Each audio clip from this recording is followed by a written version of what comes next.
బాబు పక్కెళ్ళి ఆడుకోమ్మా, మాట్లాడే పని ఉంది. ఎన్నిసార్లు కొట్టిన చావని పావురా నువ్వు.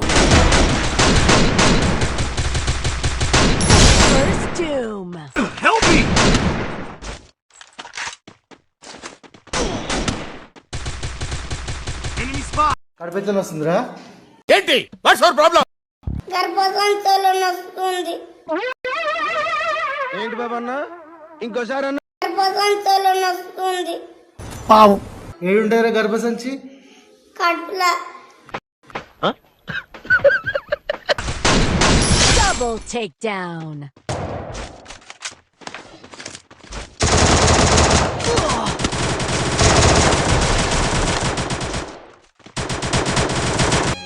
దయచేసి నన్ను చంపేయండి ప్లీజ్, యువర్ ఆనర్ ప్లీజ్. ఒక్కొక్కసారి తలుచుకుంటూ చచ్చిపోవాలనిపిస్తుంది సార్. ఈ బతుకు బతకదు ఎందుకు దేవుడా? చచ్చిపోమ్మా.